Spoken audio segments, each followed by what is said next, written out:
Saudara, saya yakin, saya percaya bahwa semua yang hadir di tempat ini ingin hidup melimpah-limpah dengan sukacita.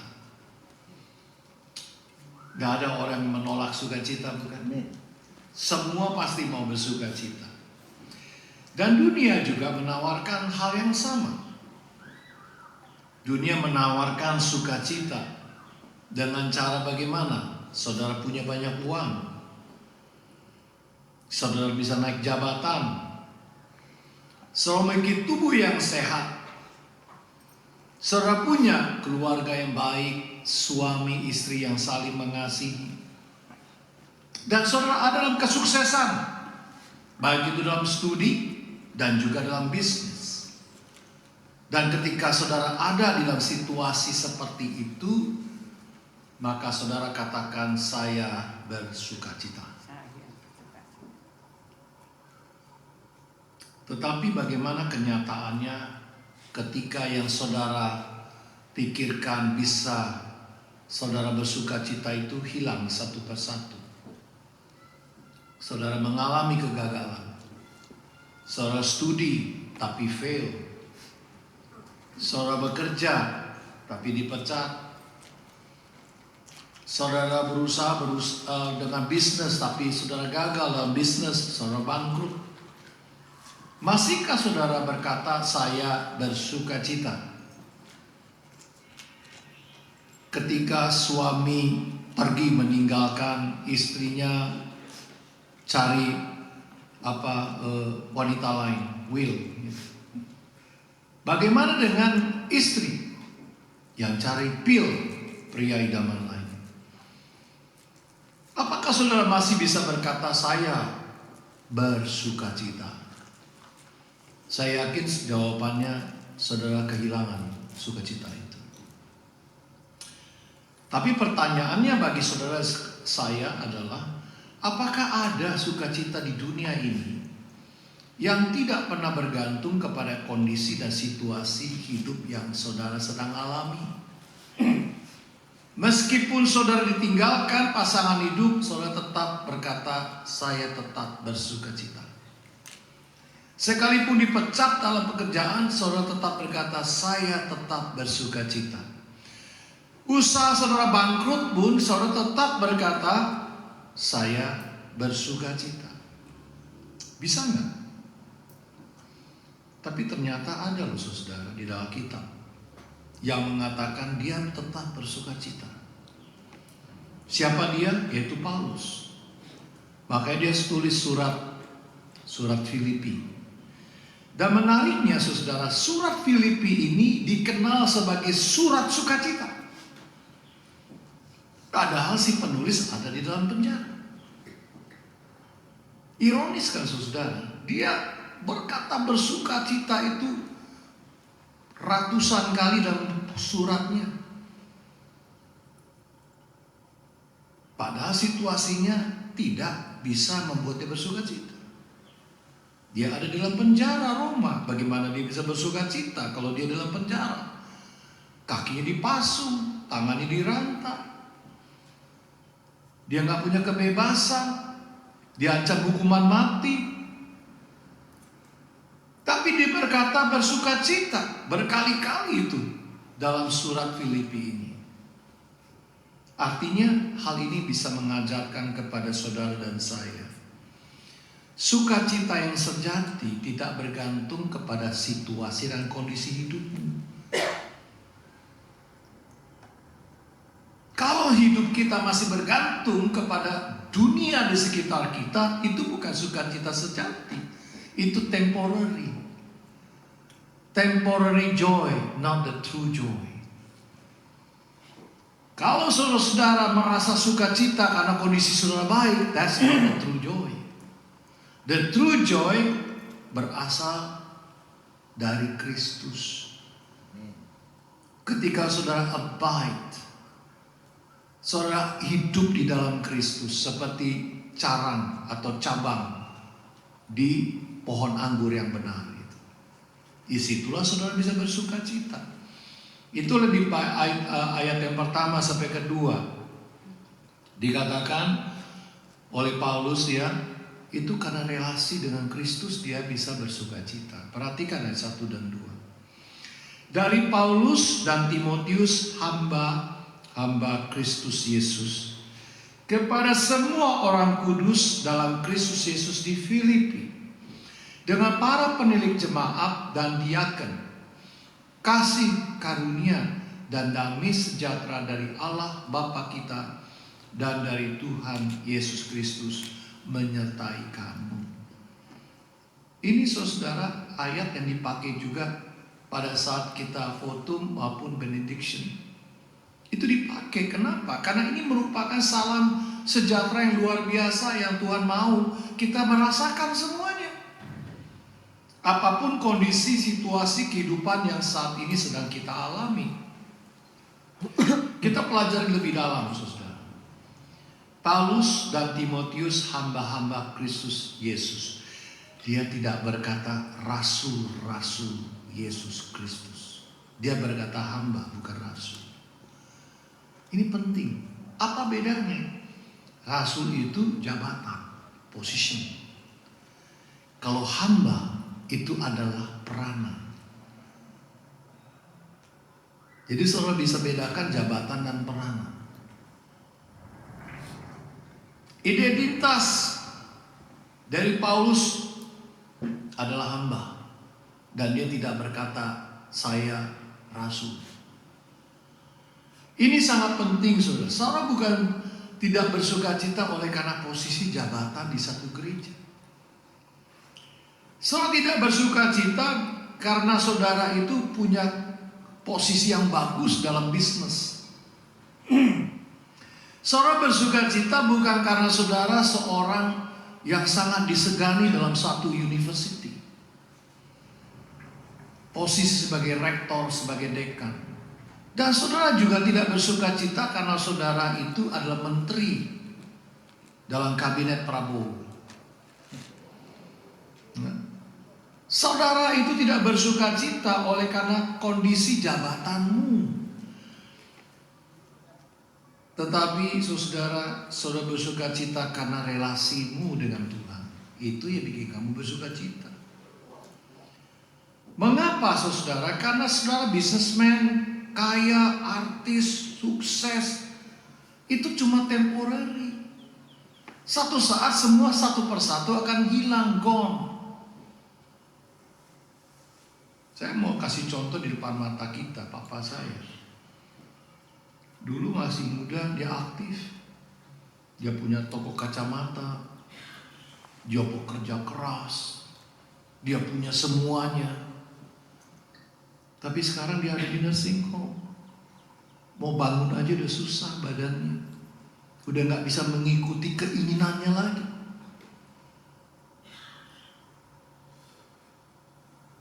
Ketika saudara di posisi yang seperti itu tidak bisa apa-apa lagi, masihkah ada sukacita? Nah itu saudara. Sukacita itu tidak bergantung ketika saudara sehat, saudara punya banyak uang, saudara bisa ini dan itu. Tapi karena relasimu dengan Tuhan. Itulah sebabnya dia berkata kepada saya, kapan ke gereja?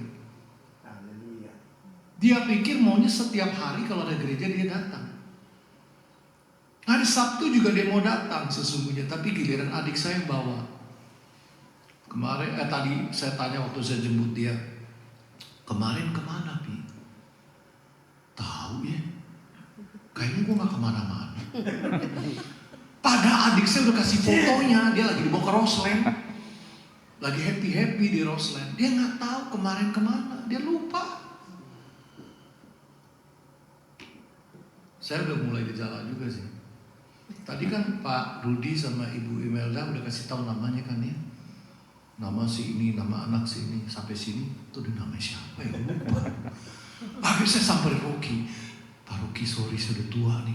Tadi saya kalau pagi balik lagi tanya lagi ke malu kan. Saya tanya sama Rocky itu yang tadi ibu namanya siapa ya, lupa. Baru 2 menit lupa saudara. Apalagi papa saya kemarin kan ditanyanya, dia lupa katanya. Itulah kondisi saudara dan saya. Kita semakin tua, Badan kita nggak seperti dulu lagi. Dan kita harus mengakui bahwa kita nggak boleh bergantung kepada semuanya itu. Kalau kita bersuka cita karena kita sehat, kita kuat, kita kaya, begitu hilang, saudara kehilangan sukacita. Tapi saudara tetap bersuka cita karena saya punya relasi yang dekat dengan Tuhan. Amin. Nah, baru saya bilang amin tuh. Ya. Kenapa? Karena semuanya itu hilang. Tapi satu yang nggak pernah bisa hilang, relasi kita dengan Tuhan. Itu yang membuat Paulus bersuka cita. Bukan karena dia punya segala sesuatu, atau dia karena dia apostol atau rasul, bukan. Karena dia tahu dia anak Tuhan, dia hamba Kristus. Kita punya pemilik. Pemilik kita siapa? Tuhan kita Yesus. Karena kita udah ada yang punya, itulah bikin kita bersuka cita. Saya apapun kondisi hidup saya tahu saya milik Tuhan. Dan sukacita itu nggak akan bisa hilang sekalipun segala sesuatu yang kita punya hilang. Paulus kebebasannya hilang, kesempatan melayani di luar penjara hilang, kenyamanan hidup juga hilang karena dia harus diborgol, dibelenggu. Tapi hilang nggak Kristusnya? Enggak. Kristusnya ada tetap di dalam dia. Inilah yang menjadi alasan utama kenapa dia terus ada sukacita. Bapak, Ibu, Saudara, ada seorang anak kecil sedang naik kapal besar bersama ayahnya. The big boat. Tiba-tiba badai itu datang, mendadak datang. Ya, semua penumpang di situ panik. Tapi anaknya santai, dia tetap main aja, dia nggak merasa cemas, nggak usah khawatir. Kenapa? Seorang tanya sama dia, kenapa kamu nggak takut? Lalu anak ini jawab, karena yang mengemudikan kapal ini papaku. Harusnya kan kita sikap kita juga sama kan? Yang mengendalikan hidup kita bapakku. Perahu hidupku ini ada yang mengendalikan, ada yang setir. Siapa? Bapak kita di surga. Jadi angin, tofan, badai datang sekalipun kita nggak takut, nggak cemas. Mengapa? Karena kita tahu Tuhan sayang. Tuhan sayang. Tapi kita seringkali meragukan sayangnya Tuhan. Oleh sebab itu apapun persoalan yang kita alami, dan apapun yang kita omongin, tidak akan mengubah status kita sebagai anak Tuhan. Ya, kemarin malam kita ada sharing sama Ibu Ivon ya. Dia bilang Mama Nurhayat ini kena demensia, kadang-kadang dia lupa bahwa dia sudah jadi anak Tuhan. Dia bilang, gue pengen mau sembahyang. Maksud sembahyang ke Buddha lagi gitu. Terus kalau gitu dia bisa kehilangan keselamatan enggak? Gitu kan pertanyaannya. Enggak, saudara. Jadi keselamatan itu bukan tergantung dirimu, tergantung Tuhan. Kita seringkali gampang sekali terpengaruh ketika kondisi hidup kita berubah. Lalu kita bilang, Tuhan udah gak sayang saya lagi. No, Tuhan gak seperti saudara dan saya yang bisa berubah-ubah. Tuhan kita gak pernah berubah dari dulu, sekarang sampai selamanya. Kalau sekali kita jadi anak Tuhan, selamanya kita anak Tuhan. Dan tidak seorang pun yang bisa mengambil kita dari tangan kuasa Tuhan. Tapi kalau kita betul anak Tuhan, kalau kita salah dihajar nggak? Dihajar. Supaya kita kembali ke jalan Tuhan. Tapi kalau kita sudah di dalam Tuhan, apapun persoalan hidup kita tidak mengubah kasih Tuhan. Saudara bisa salah ngomong. Saudara bisa bilang, oh saya mau sembahyang gitu ya, yang bukan ke Tuhan Yesus. Bisa aja. Tetapi sekalipun engkau banyak salah, Tuhan gak pernah salah memilih kamu. Kamu bisa berbuat ini dan itu, tetapi janji Tuhan gak pernah berubah dengan sikapmu. Jadi Bapak Ibu Saudara, yang menentukan bukan sikap kita, tapi sikap Tuhan terhadap kita. Sikap kita gak stable. Sometimes kita on, lagi waras kan, on, bagus. Sometimes kita side off gitu, offside. kacau hidup kita. Terus apakah Roh Kudus menghilang dari kita? Ya tergantung kamu katanya. Ada yang ngajarin gitu. Roh Kudus tuh diam ketika kamu ikutin perintah Tuhan. Begitu kamu berontak kepada Tuhan, Roh Kudusnya pindah alamat katanya begitu. Memang bisa itu. Roh Kudus pindah kontrak. Mana bisa. Sekali kita milik Tuhan, Roh Kudus tinggal selamanya. Roh Kudus gak mungkin pindah-pindah. Tapi Roh Kudus bisa diam karena kamu bandel, dia diam. Tapi begitu kamu mau menyerahkan hidupmu kepada Tuhan, dia bicara lagi. Kita peka lagi dengan suara Tuhan. Yang kedua adalah sukacita sejati bertumbuh melalui ucapan syukur. Ayat 3-5. Ini yang Paulus katakan. Aku mengucap syukur kepada Allahku setiap kali aku mengingat kamu. Luar biasa. Dia gak mengeluh. Tapi dia bersyukur. Sekalipun di dalam penjara, dia tetap bersyukur. Kenapa? Karena dia tahu Tuhan baik kepadanya. Sekalipun situasinya tidak baik-baik saja. Ayat 3-4-5 saya bacakan. Aku mengucap syukur kepada Allahku setiap kali aku mengingatkan. Dan setiap kali aku berdoa untuk kamu semua. Aku selalu berdoa dengan sukacita. Aku mengucap syukur kepada Allahku karena persekutuanmu dalam berita Injil mulai dari hari pertama sampai sekarang ini. Nah sekarang kita mau tanya, kenapa sih dia tidak mengeluh, tidak komplain sekalipun dia susah, dia menderita?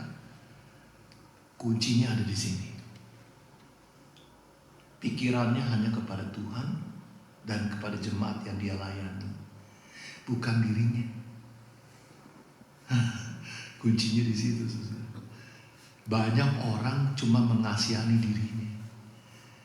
Dia akan ngomong dirinya paling menderita di seluruh dunia. Dari semua orang yang susah, dia paling susah. Maka yang dikeluhkan itu penderitaan dia terus. Padahal sebetulnya kalau dia beralih, matanya bukan lihat dirinya, tapi lihat Tuhan dan lihat orang lain. Disitulah baru ada ucapan syukur. Memang ini tidak mudah saudara, karena kita lebih suka memikirkan kepentingan diri. Gengsi kita, pride kita. Kita sibuk membenahi diri kita karena kita diomongin orang.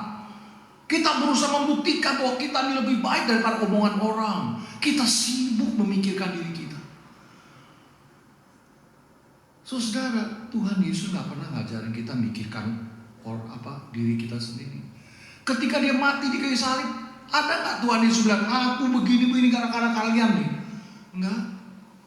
Dia bilang, Bapa ampunilah, sebab mereka tidak tahu apa yang mereka perbuat. Tuhan Yesus lihat mereka, gak lihat dirinya. Lalu dilihat Maria, lihat Yohanes. Anakku, inilah ibu. Ibu, inilah anak. Itu yang dikatakan. Dia melihat kebutuhan orang, tidak melihat kebutuhan yang sedang kesakitan. Bapak Ibu ini sangat sulit. Memang kita cenderung egois. Kita lebih sulit memikirkan kepentingan orang. Kita lebih mudah mengasihani diri kita. Lalu kita bertanya, kenapa Tuhan? Kenapa Tuhan? Kenapa kau biarkan saya? Kenapa kau biarkan saya mengalami ini semua? Kita lupa kepada orang lain, masih banyak yang lebih susah. NTT itu gempa bumi.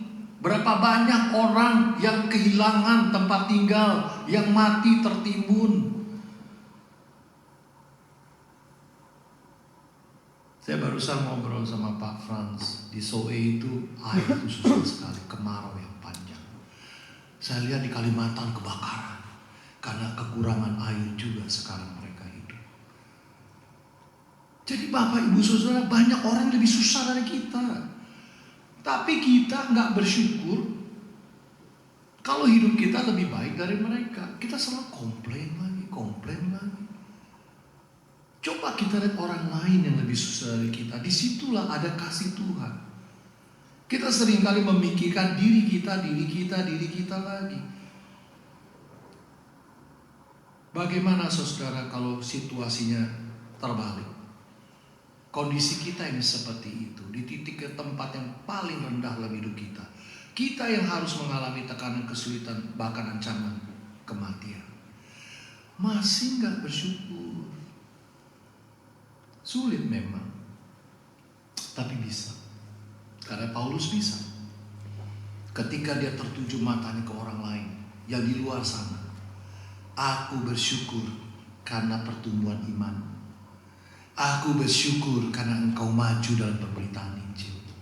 Aku bersyukur karena ini dan itu. Jangan jealous lihat jemaat lain yang maju dari kita, yang sampai ratusan orang. Kita harus bersyukur untuk mereka yang maju. Kan itu gereja Tuhan juga. Jadi saudara, kadang-kadang temptation kita adalah kita suka jealous sama orang lain. Memang berkatnya orang lain di situ, ya silakan. Ya kan, kita nggak usah jealous-jealousan karena kita bukan peperangan bisnis di sini. Ini nggak ada yang bisnis. Kita membawa Injil. Makanya saya bilang berdoa tuh teman-teman community. Mana Pak Ahwa? Tadi saya lihat. Ya. Pak Ahwa, halo Pak Ahwa, gitu ya. Halo. Nah. Jadi kenapa Pak Ahwa penting? Karena dia bosnya KMC, ya kan? Supaya dengan pertolongan Tuhan dia mulai tarik itu yang masih belum kenal Yesus. Supaya mereka datang, mereka mendengar Injil dan mau percaya dan dibaptiskan. Itu tujuan gereja. Tujuan gereja di hari Sabtu itu bukan cuma dancing happy-happy, bukan. Supaya orang-orang yang tidak kenal Yesus, mereka terima Tuhan dan percaya. Saya berikan kisah nyata Corrie ten Boom. Dia seorang Kristen Belanda yang dipenjara di kamp konsentrasi Nazi. Karena apa? Karena dia melindungi, menyembunyikan orang-orang Yahudi dalam rumahnya. Jadi ditangkaplah dia juga. Bersama saudara perempuannya, dia ditempatkan di satu barak yang sangat kotor. Barak itu penuh kutu busuk. Ya, yang membuat seluruh tubuh kulitnya itu gatal-gatal, bahkan menjadi infeksi karena kutunya banyak. Awalnya susah sekali mengucap syukur. Gimana mau bisa mengucap syukur? Dimasukin ke penjara, banyak kutunya. Ya dia mengeluhlah kepada Tuhan. Namun suatu hari saudaranya ini, saudari dari Corrie ten Boom ini membuka Alkitab yang mereka umpet-umpetin, sembunyikan. Dan dibaca satu ayat dari Alkitab, 1 Tesalonika 5 ayat 18. Dikatakan, mengucap syukurlah dalam segala hal, bukan dalam sesuatu hal. Segala hal, dalam segala sesuatu, baik atau tidak baik, waktunya mengucap syukurlah. Sebab itulah yang dikehendaki Allah dalam Kristus Yesus bagi kamu. Dan ketika itu dia belajar bersyukur. Mereka berdoa mengucap syukur kepada Tuhan. Kenapa? Bersyukur karena mereka masih bisa hidup. Mereka bersyukur masih punya Alkitab untuk dibaca. Mereka bersyukur sekalipun tubuh mereka digerogoti kutu busuk, tapi mereka masih bisa tidur. Bayangkan saudara, saya pernah pergi ke Halmahera. Aduh, saya lupa nama tempat kotanya ya. Tapi kita menginap di satu, bukan hotel kayak losmen begitu ya. Dan rupanya ada kutu busuknya. Ya, kutu busuk gitu. Saya nggak tahu pertama ada kutu busuk. Saya nginep aja. Udah, yang penting ada AC-nya. Tapi AC juga nggak dingin sih. Jadi kita kepanasan juga pakai AC, tapi nggak ini ya. Maksudnya belum bisa mengobati panasnya begitu. Lalu besok pagi badan saya bontol gitu, udah kena bekas kutu busuk. Lumayan juga nih darah Australia kan. Jadi enak juga kali, banyak sebontok-bontok gatalnya luar biasa. Terus saya bilang, aduh Tuhan, saya bilang, beginilah rasanya digigit kutu busuk. Jadi bersyukurlah saya merasakan penderitaan dari Korinthen bumi ini digigit kutu busuk. Tapi saya tidur saudara. Saya nggak bangun. Tapi waktu bangun digatal semua itu badan. Ya. Tapi kemudian Kori tidak pernah mengerti saat itu. Ketika hati pikirannya tertuju kepada Tuhan, rencana Tuhan, disitulah dia bersyukur. Beberapa bulan setelah itu dia baru sadar. Ternyata penjaga security di barak itu tidak pernah mau masuk ke tempat barak tempat mereka tinggal. Kenapa? Mereka takut sama kutu. Jadi gak ada yang masuk. Jadi mereka dibuat dikasih makan, udah deh mereka tinggal, gak pernah masuk, gak pernah teliti. Dan mereka di dalam itu bebas lah. Gak ada yang besuk, gak ada yang apa. Bebas beribadah, pelajaran Alkitab. Kutu-kutu itu tadinya dianggap sebagai kutukan. Tetapi sekarang satu bentuk perlindungan dari Tuhan bagi anak-anak yang tinggal di barak itu. Coba kalau nggak ada kutu-kutu itu, yang mereka udah masuk ke gas tuh. Ya. Tapi mereka terus diperpanjang hidupnya. Kenapa? Karena nggak ada inspection. Jadi kutu-kutu itu adalah benteng perlindungan sehingga mereka tidak dihukum mati. Saudara, mungkin sekarang kita nggak mengerti apa alasan Tuhan. Kenapa sih saya harus melewati saat-saat yang tidak menyenangkan seperti ini? Saya harus melewati kesedihan, kehilangan, kegagalan.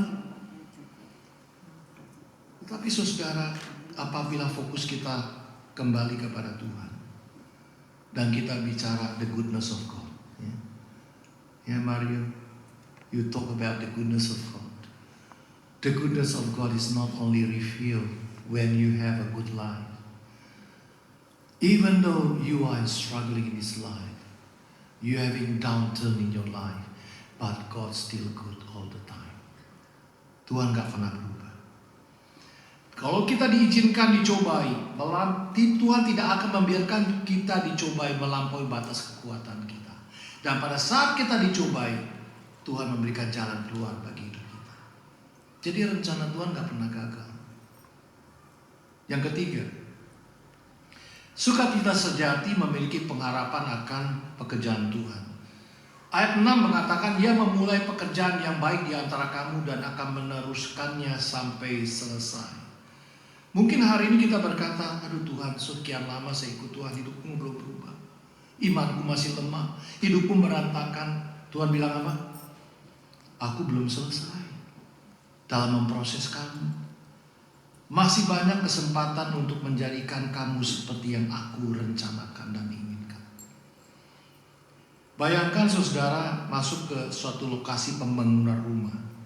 Saudara akan melihat tuh, semen berantakan, besi berantakan di mana-mana, pasir, puing-puing, waduh, messy.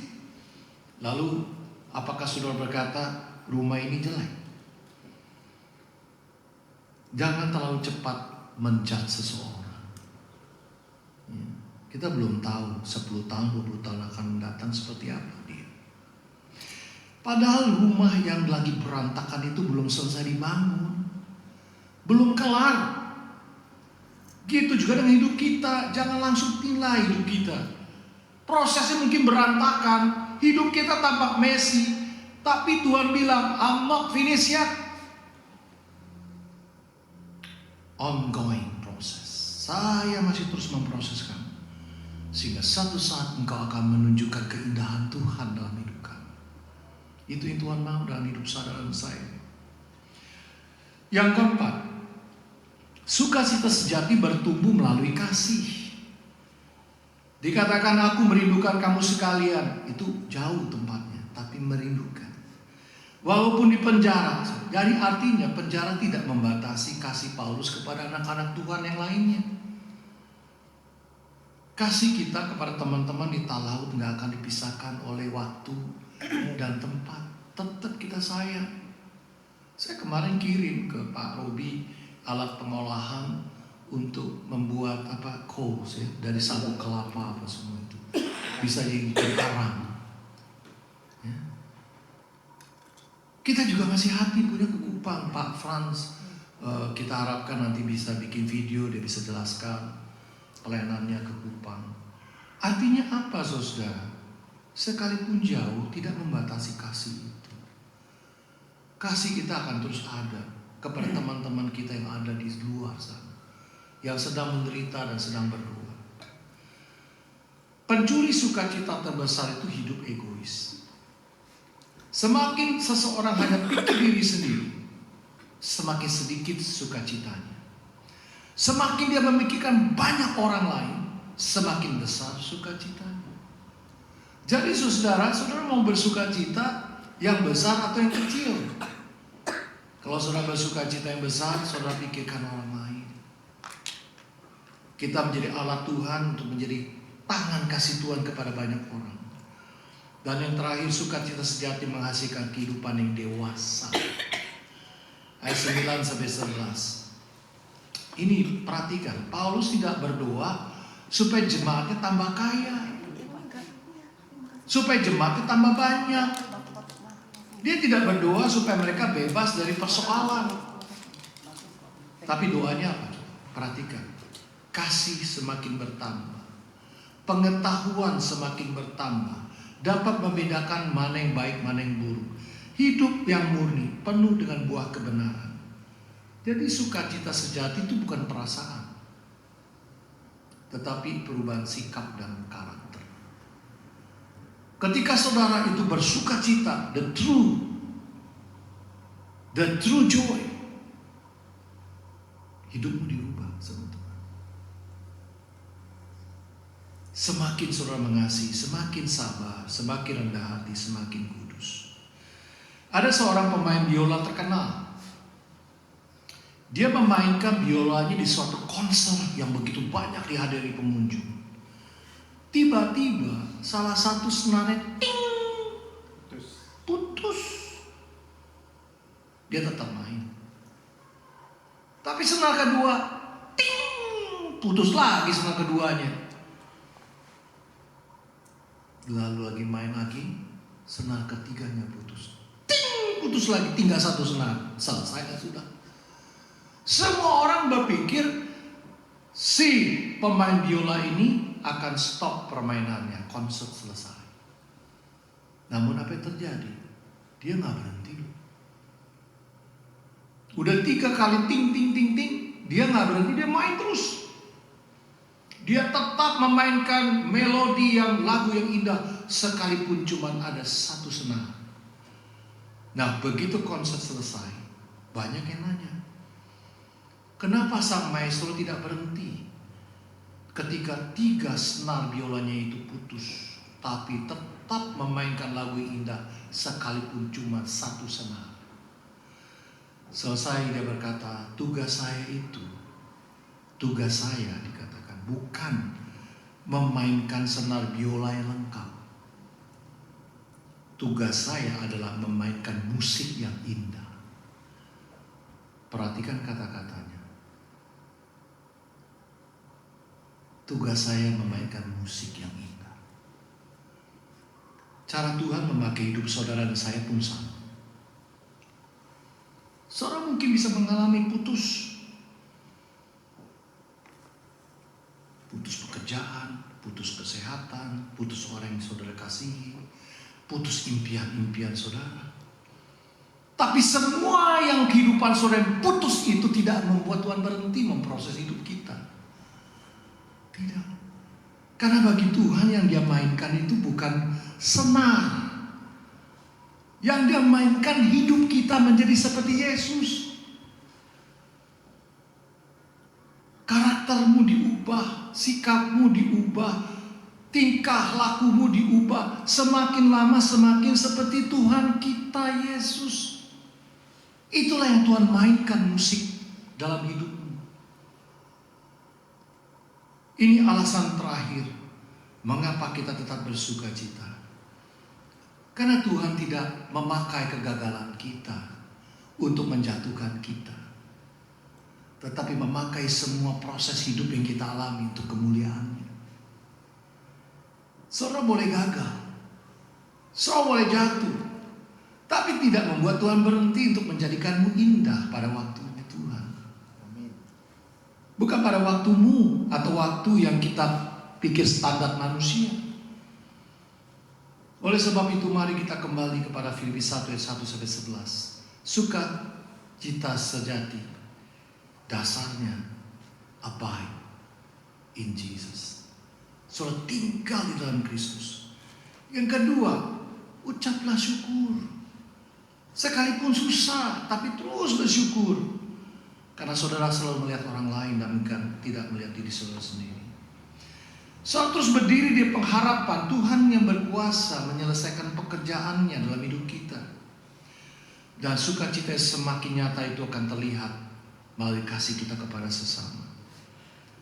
Dan kita sadar Tuhan itu punya kuasa memakai hidup yang tidak sempurna yang kita lakukan ini bagi rencana yang sempurna atas hidup kita.